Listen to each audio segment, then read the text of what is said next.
Hello guys, आज का topic है भारतीय संविधान, इंडियन कॉन्स्टिट्यूशन। तो चलिए शुरू करते हैं। आज का पहला प्रश्न है, भारतीय संविधान सभा की प्रथम बैठक कब हुई थी? भारतीय संविधान सभा की प्रथम बैठक 9 दिसंबर 1946 में हुई थी। यह संविधान सभा की पहली औपचारिक बैठक थी जिसमें डॉक्टर सच्चिदानंद सिन्हा को अस्थायी अध्यक्ष चुना गया था। चलते हैं अगले प्रश्न पे। संविधान सभा के अस्थायी अध्यक्ष कौन थे? संविधान सभा के अस्थायी अध्यक्ष डॉक्टर राजेंद्र प्रसाद थे, जिन्हें 11 दिसंबर 1946 को सर्वसम्मति से चुना गया था। चलते हैं अगले प्रश्न पे। भारतीय संविधान को तैयार करने में कितना समय लगा था? भारतीय संविधान को तैयार करने में 2 वर्ष 11 महीने 18 दिन का समय लगा था, क्योंकि इसे विभिन्न देशों से अध्ययन करने के बाद और विस्तृत चर्चा करने के बाद लिया गया था। चलते हैं अगले प्रश्न पे। भारतीय संविधान की प्रारूप समिति के अध्यक्ष कौन थे? भारतीय संविधान के प्रारूप समिति के अध्यक्ष डॉक्टर बी.आर. अम्बेडकर थे। संविधान सभा के मसौदों को तैयार करने की मुख्य जिम्मेदारी इन्हीं की थी। चलते हैं अगले प्रश्न पे। संविधान में मौलिक अधिकार किस देश से लिया गया है? संविधान में मौलिक अधिकार अमेरिका से लिया गया है। भारतीय संविधान के भाग 3 में वर्णित अधिकार अमेरिका बिल ऑफ राइट्स से प्रेरित है। चलते हैं अगले प्रश्न पे। संविधान के किस अनुच्छेद में अस्पृश्यता का अंत वर्णित है? संविधान के अनुच्छेद 17 में वर्णित है। यह अनुच्छेद किसी भी रूप में छुआछूत के आचरण को प्रतिबंधित और दंडनीय बनाता है। चलते हैं अगले प्रश्न पे। संविधान की आत्मा किसे कहा जाता है? संविधान की आत्मा प्रस्तावना को कहा जाता है। प्रस्तावना संविधान के मूल्यों और दर्शन का निचोड़ है, इसलिए इसे आत्मा कहा जाता है। चलते हैं अगले प्रश्न पे। भारत के संविधान में कुल कितनी अनुसूची है? भारत के संविधान में कुल 12 अनुसूची है। मूल संविधान में 8 थी, लेकिन संशोधनों के बाद इनकी संख्या 12 हो गई है। चलते हैं अगले प्रश्न पे। सदनों के 2 सत्रों के बीच अधिकतम कितना अंतराल हो सकता है?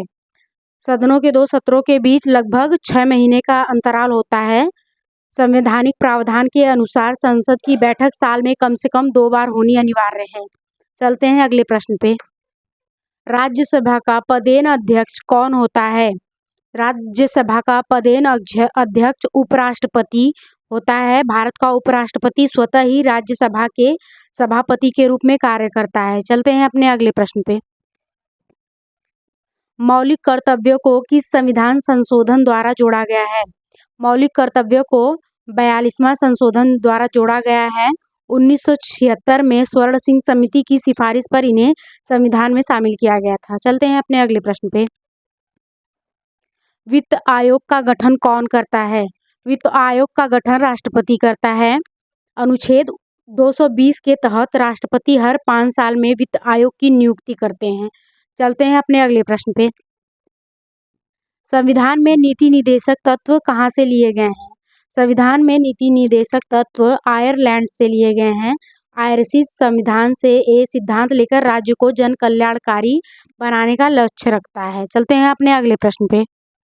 लोकसभा के प्रथम अध्यक्ष कौन थे? लोकसभा के प्रथम अध्यक्ष गणेश वासुदेव मावलंकर थे। चलते हैं अपने अगले प्रश्न पे। संपत्ति के अधिकार को कब हटाया गया? संपत्ति के अधिकार को 44वें संशोधन 1978 में हटाया गया। अब यह केवल लीगल राइट्स है, मौलिक अधिकार नहीं। चलते हैं अपने अगले प्रश्न पे।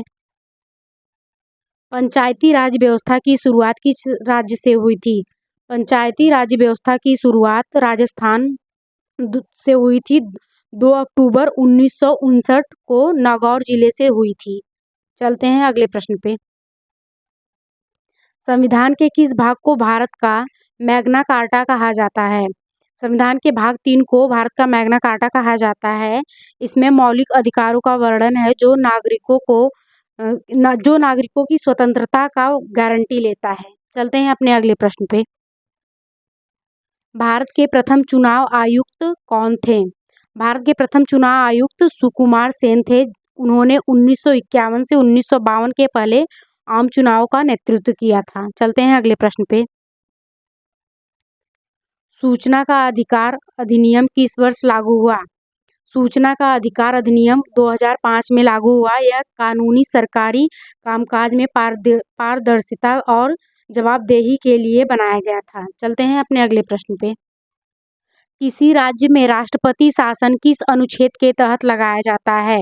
राष्ट्रपति शासन अनुच्छेद 356 के तहत लगाया जाता है। जब राज्य का संवैधानिक तंत्र विफल हो जाता है तब राष्ट्रपति शासन लगाया जाता है। चलते हैं अगले प्रश्न पे।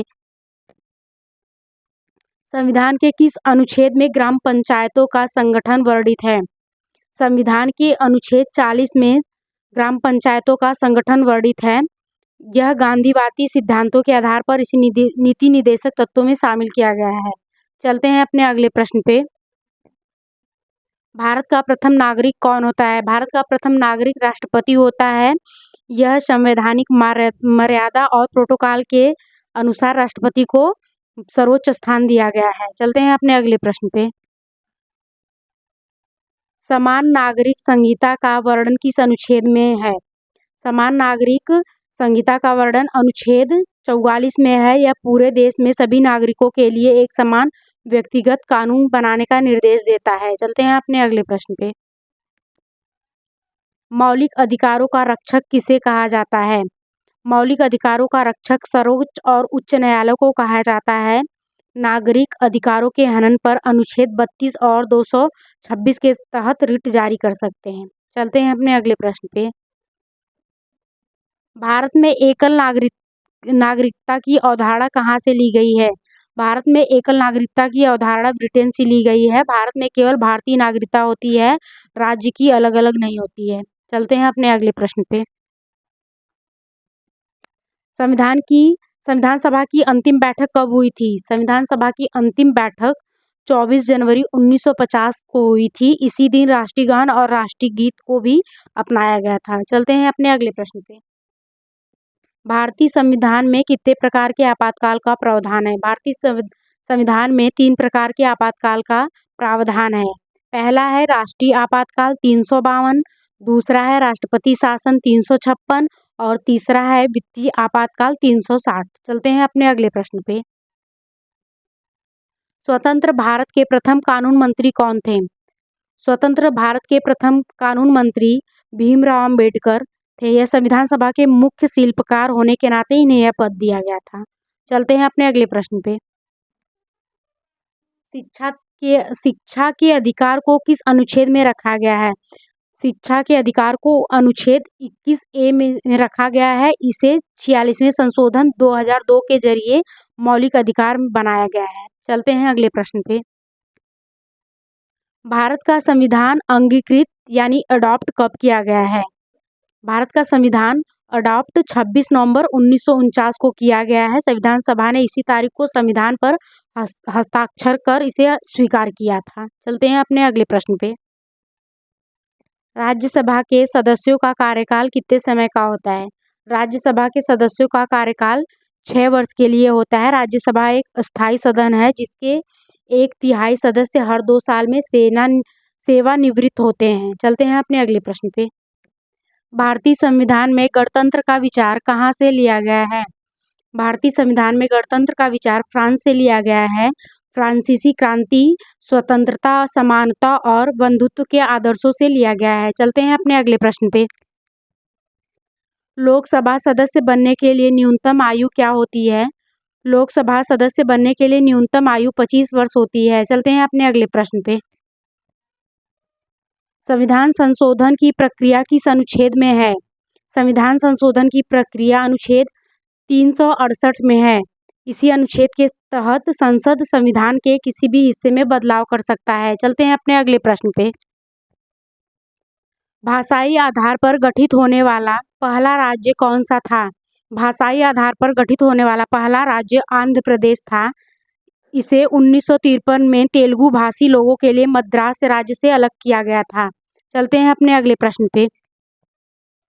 संविधान की प्रस्तावना में समाजवादी शब्द कब जोड़ा गया? संविधान की प्रस्तावना में समाजवादी शब्द 42वें संशोधन 1976 में जोड़ा गया।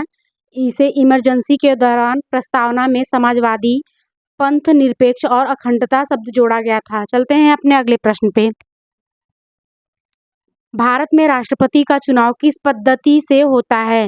भारत में राष्ट्रपति का चुनाव एकल संक्रमणित मत पद्धति द्वारा होता है। इसमें निर्वाचन मंडल सदस्य और विधानसभा सदस्य वरीयता के आधार पर वोट करते हैं। चलते हैं अपने अगले प्रश्न पे। भारत का सर्वोच्च सेनापति कौन होता है? भारत का सर्वोच्च सेनापति राष्ट्रपति होता है, जिसे तीनों सेनाओं थल, जल, नभ की कमान दिया जाता है। चलते हैं अपने अगले प्रश्न पे। संविधान के किस भाग में नगरपालिकाओं का वर्णन है? संविधान के भाग 9A में नगरपालिकाओं का वर्णन है। इसे 74वें संविधान संशोधन 1992 द्वारा जोड़ा गया है। चलते हैं अपने अगले प्रश्न पे।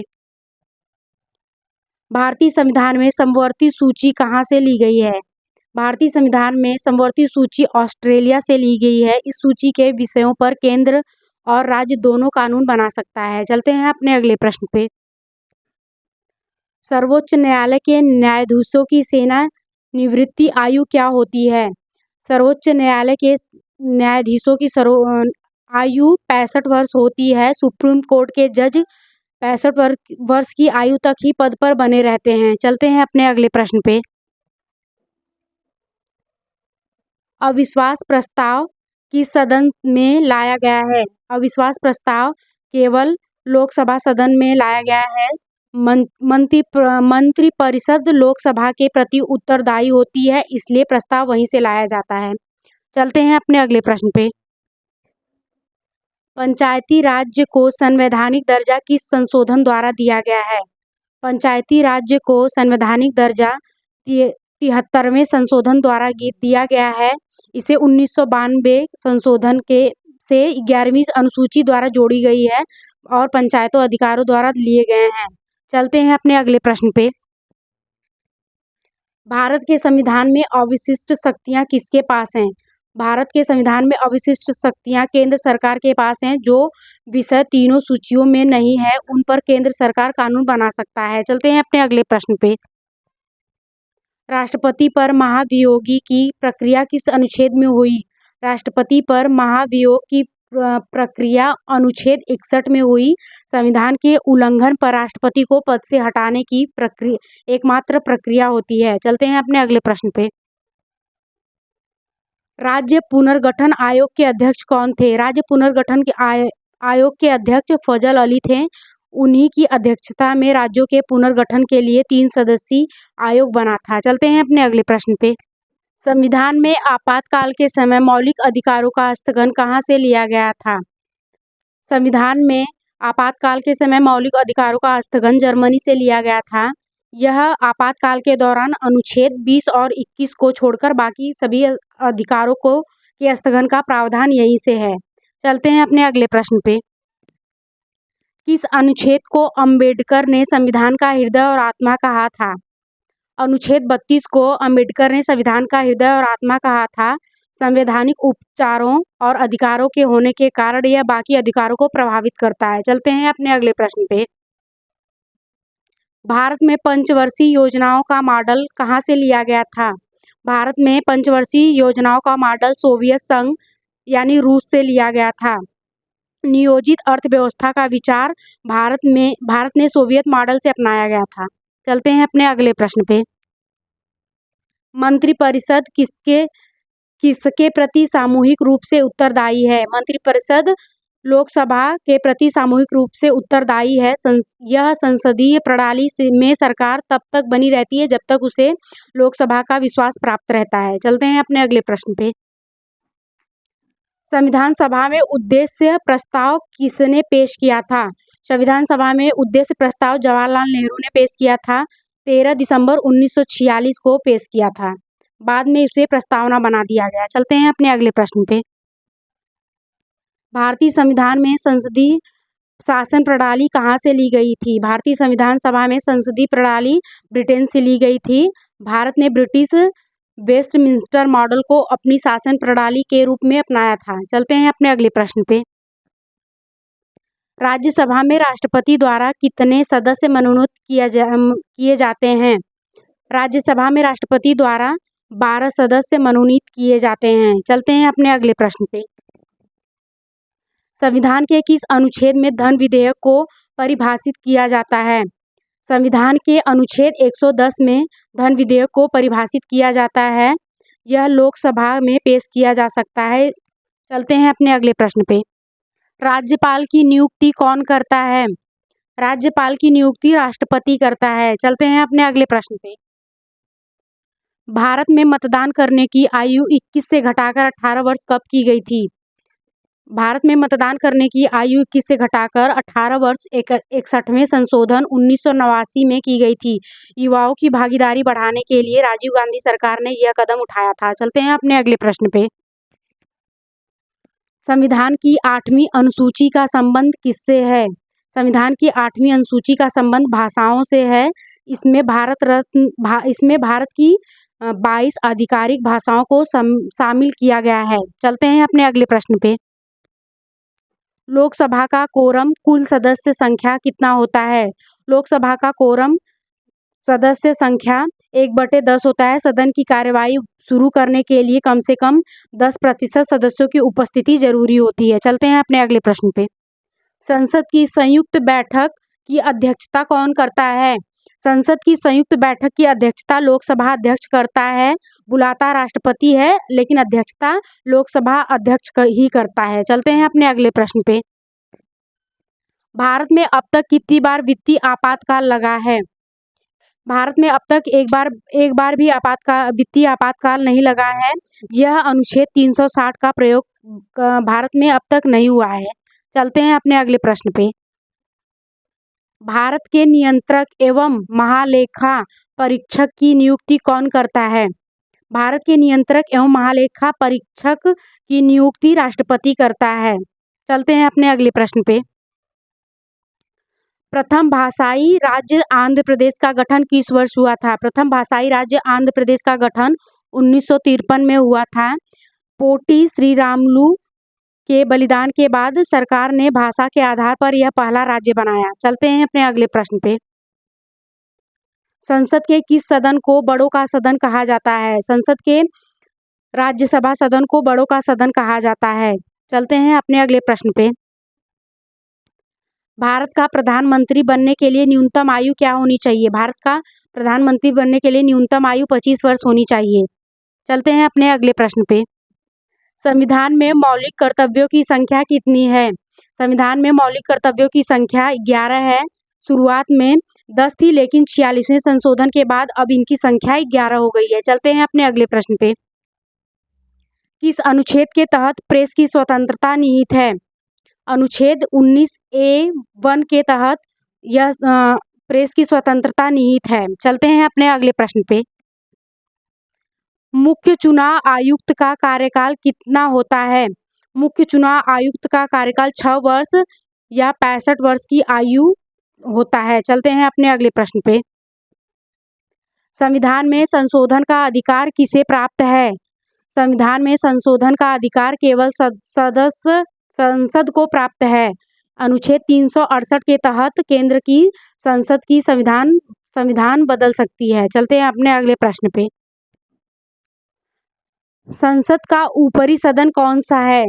संसद का ऊपरी सदन राज्यसभा है। इसे द्वितीय सदन या उच्च सदन भी कहा जा सकता है। चलते हैं अपने अगले प्रश्न पे।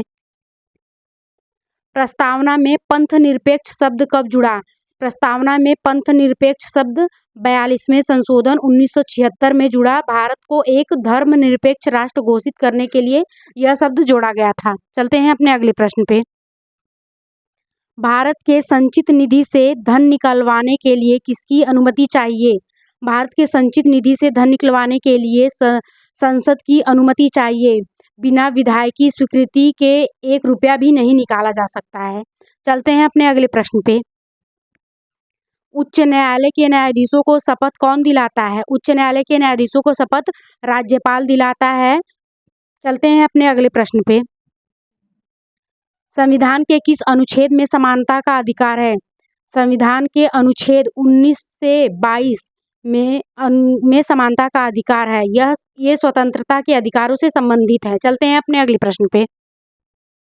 भारत में कैबिनेट मिशन कब आया था? भारत में कैबिनेट मिशन 1946 में आया था। इसी मिशन की सिफारिश पर संविधान सभा का गठन किया गया था। चलते हैं अपने अगले प्रश्न पे। लोकसभा का नेता कौन होता है? लोकसभा का नेता प्रधानमंत्री होता है। बहुमत दल का नेता होने के नाते वो सदन की कार्यवाही के मुख्य सूत्रधार भी होते हैं। चलते हैं अपने अगले प्रश्न पे। संविधान सभा के संवैधानिक सलाहकार कौन थे? संविधान सभा के संवैधानिक सलाहकार VN राव। उन्होंने इस संविधान का पहला कच्चा मसौदा तैयार किया था। चलते हैं अपने अगले प्रश्न पे। भारतीय संविधान में कुल कितने भाग हैं? भारतीय संविधान में कुल 25 भाग हैं। मूल रूप से 22 थे, लेकिन उपभागों को जोड़ने के बाद गणना के अनुसार 25 हो गए हैं। चलते हैं अपने अगले प्रश्न पे। भारत में राष्ट्रीय आपातकाल कितनी बार लगा है? भारत में राष्ट्रीय आपातकाल 3 बार लगा है। और पहला आपातकाल 1962 चीन युद्ध के समय, दूसरा आपातकाल 1971 पाक युद्ध के समय और तीसरा आपातकाल 1975 आंतरिक अशांति के कारण। चलते हैं अपने अगले प्रश्न पे। संविधान की 11वीं अनुसूची में कितने विषय हैं? संविधान की 11वीं अनुसूची में 29 विषय हैं। पंचायतों को कार्य करने के लिए 29 प्रशासनिक विषय सौंपे गए हैं। चलते हैं अपने अगले प्रश्न पे। भारत का संविधान किस प्रकार का है? भारत का संविधान कठोर और लचीला का मिश्रण है। कुछ हिस्से साधारण बहुमत से और कुछ विशेष बहुमत से बदले जा सकते हैं। हमारा ये टॉपिक यहीं खत्म होता है। मिलते हैं कल एक नए टॉपिक के साथ। धन्यवाद।